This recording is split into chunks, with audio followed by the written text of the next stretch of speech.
His name was Hunter. A warrant for his arrest was issued over drug use and human trafficking. Had he not barricaded himself in a steel mill with a hostage, we would have simply waited for a human officer to arrive. Fight humans with humans, they always say.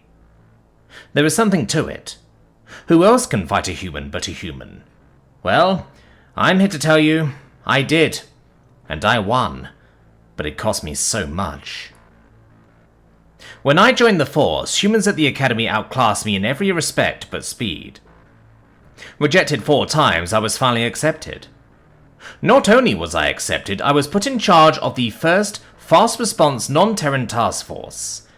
Lacking the strength, endurance, and size of a human, speed would have to be my only ally.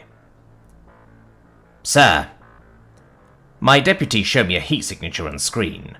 Looks like he brought the girl with him. The red human-shaped object on screen was accompanied by a smaller human shape. The young girl, no doubt. Shit! We can't wait for the humans. We have to go now. I called dispatch demanding medical and backup. I knew what I was in for. Going against a human meant injuries, or even casualties. I just didn't know how bad it would be. Hunter was no doubt on every psychoactive stimulant known to man, and Codian and the like. Form up! I shouted to my squad. We go in 3, 2.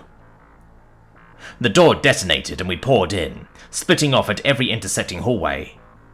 My good buddy, a Glock 17, guiding my way. Neat bit of human tech, the Glock. Capable of putting a hole even in the fronts of human skulls. The humans seem built for head-to-head combat in every way. The fronts of their skulls, though filled with sensitive sensory organs, are thicker than the backs. It was like nature rewarded the ones that faced their threats head-on, and punished the cowards who turned and ran. We knew where the humans should be, roughly, but the building was big, and eventually I ran out of squad mates, as one by one they branched off to clear different sections of the facility. I was alone now, or I should be. There were footsteps scampering behind me, but when I turned, there was nothing. Another annoying thing about fighting humans. For such a heavy-bodied animal, on enough uppers, they can move pretty quick. Freakishly quick. Enough to narrow the gap in speed between our two species. DCPD! I shouted. Come out with your hands up! A moment of silence. Nothing happened. Then a flicker out of the corner of my eye. I moved closer to the door where I saw a shadow move. Shit! It was Deputy Terrace, hung up by his own tentacles. There was no time to think. I cut him down right through the entangled tentacles, figuring he could regrow limbs, but he can't regrow a neck. With a press deep into his natural cranial cavity, I felt around for a beat. The moments of groping around the lifeless wet hole in his head will haunt me for life. He had no pulse. Fuck!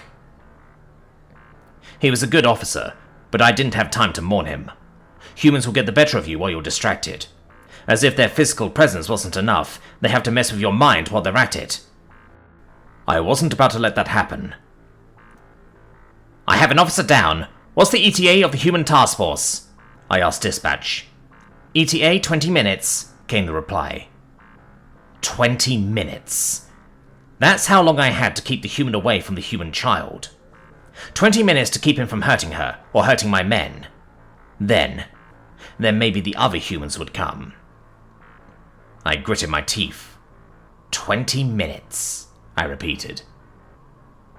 Then an unexpected thing happened. I smiled. It was the nerves, no doubt. Maybe I reveled in the opportunity to test myself against a human, for real this time. But there it was, a smile. I hoped it wasn't something too psychotic. Human strengths and weaknesses, I thought. What are they? Well, they see well in the dark, so I can't hide in plain sight. My eyes wandered up to a small duct. Too small for a human to fit through, but an Encodian? Maybe. I don't have a calcified skeleton, but I do have highly pressurized air sacs in their place. There is some give in my internal scaffolding. I may just squeeze through. I leapt up, and sure enough, I fit, but my arms were pinned to my sides, forcing me to sliver and slink. This kept me hidden, so even human eyes couldn't find me, but I was slow, taking away my only advantage. Was it worth it? Was it worth taking my speed? What else? I thought. Think. I was slowly moving through the vents until I saw him. He was stalking like a tiger. Herdins was there too, but he couldn't see the human. My voice vomited up almost involuntarily. Behind you! My shout echoing around the metal walls. Both turned to look up at me through the vent. One with a sadistic smile, the other with a look of surprise, then panic. Herdins drew his weapon and fired once, but before he could aim, Hunter was on him. His shot missed and punched a hole in the sheet metal inches in front of my face. It was over for Herdins. As I began backing away, 5 more holes peppered the vent in front of me. Herdins was dead, and Hunter now had an officer weapon. Things just went from bad to worse, and with my arms pinned by my side, I couldn't reach my service weapon. All I could do was retreat and keep looking for the child, who I did end up finding. I saw a light at the end of one intersection and pursued it. It came from an office. I was looking down into a room where the young girl was tied to a desk, sobbing. Slowly, I dripped down like sludge solidified. Shh, I'm here to help. My name is Officer Jamin, I said, while cutting her bindings. When she stood, I could see she couldn't be much older than 10. The poor girl must have been scared. My heart ached for her. What's your name? I asked. Allison, she replied. That's a beautiful name. I'm going to get you out of here, I said, offering a reassuring smile. This is Officer Jamin. I found her. I'm going to try and get her out now, I called on my radio. Unfortunately, as small as she is, her internal skeleton prevented travel through the vents as I could. There was only one way out. I opened the office door and looked around. In front of us was a catwalk overlooking 3 stories of steel mill equipment. My eyes didn't do as well in the dark as little Allison's, so when she froze halfway across the catwalk, I trusted her judgment and pointed my weapon forward. That's the man that hurt me, mister. I know, I soothed, then directed my attention to the darkness. Hunter, this is your final warning. Come out with your hands up. Clink, clink, clink. The sound of footsteps came closer, and the walkway began to shake with every sound. Go back, I whispered to Allison. Bang, bang, went 2 shots over my head. Shots fired! Shots fired! I shouted into my radio. Pop, pop, pop, pop, went 4 wild shots from my weapon. Human weaknesses. Unless otherwise trained, humans do a poor job of keeping track of their ammo capacity. Assuming he had the same firearm for the last officer he butchered, he is 8 down, 9 to go. My strengths, speed. Hunter was high as can be, and I was fast. If I keep moving, he will waste all 9 shots on me. I had to even the playing field, though. I lit my flashlight and found his eyes with it. Human weakness. Human eyes can do well in the dark, but only after an adjustment period. With a straight from my light, I effectively made him as blind as I was, while lighting my way at the same time. 5 more shots fired off wildly from Hunter's gun. I ducked, but as I stood back up to take aim, he had pressed forward into my space. My gun and his clattered equally to the ground 3 stories below. He had me by the neck and I couldn't feel my chest. The air from my bones slowly deflated to make up for my lungs' inability to cycle. Human weakness. Small joints. No human joint wants to bend backwards. The smallest and easiest to manipulate were the fingers. I reached up and peeled one back and back and back until it popped. That worked. He let go with a pinched uproar. Slowly, I retrieved the knife from my holster, then exploded forward. 1, 2, 3 slashes toward his midsection, but none connected. I came back around with a 4th, but he blocked it. When he looked for the blade in my hand, it wasn't there. I had switched hands when it was out of view. Human weaknesses, arteries. If you can manage it, cutting an artery will cause a human to run dry in time.